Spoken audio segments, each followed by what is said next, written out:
ഇപ്പൊ സാറ് പറഞ്ഞപ്പോ ഒരു ക്യാരക്ടറിനോട് പറയുന്ന പോലെയാണ്. ശരിക്കും ജീവിതത്തിലും ആ ഒരു അവസ്ഥ ഉണ്ടായിട്ടുണ്ട്. തീർച്ചയായിട്ടും വിലയിരുത്തുന്ന ഒരു അവസ്ഥ. അതെ അതെ, എന്നെ എല്ലാവർക്കും ഇഷ്ടമാണ്. ഒരുപാട് സൗഹൃദങ്ങളുണ്ട്, എല്ലാവർക്കും ഇഷ്ടമാണ്. പക്ഷേ അത് അവരുടെ കുറ്റമല്ല. അവർ ഫാമിലിയായിട്ട് പോകുമായിരിക്കും, അല്ലെങ്കിൽ അവർ മറ്റെന്തെങ്കിലും അത്യാവശ്യമായിട്ട് പോകുമായിരിക്കും. ഞാൻ കലാപകാരി അല്ലെങ്കിൽ കൂടിയും ഇവന് ഏണിയാവുമോ, കാരണം അടിച്ചിട്ടുണ്ടോ ഇല്ലയോ, കാരണം 24 മണിക്കൂറും വെള്ളം എന്നുള്ളൊരു അവസ്ഥയാണ്. ഇവനിപ്പോൾ അടിച്ചിട്ടാണോ നിൽക്കുന്നത് അല്ലയോ, അവർക്ക് ജഡ്ജ് ചെയ്യാൻ പറ്റത്തില്ല.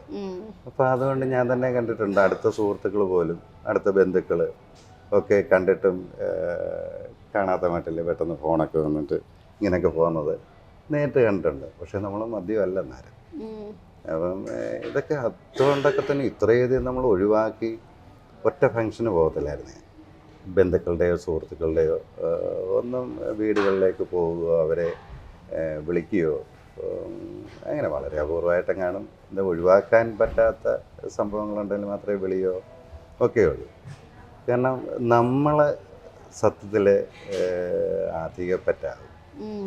അത് അവരുടെ കുറ്റമല്ല, നമ്മുടെ മാത്രം കുറ്റമാണ്. ആ ഒരു റിയലൈസേഷൻ ആണ് ഈ ഒരു ചേഞ്ചിനുള്ള ഡിസിഷൻ എടുത്തത്. അതെ, തീർച്ചയായിട്ടും.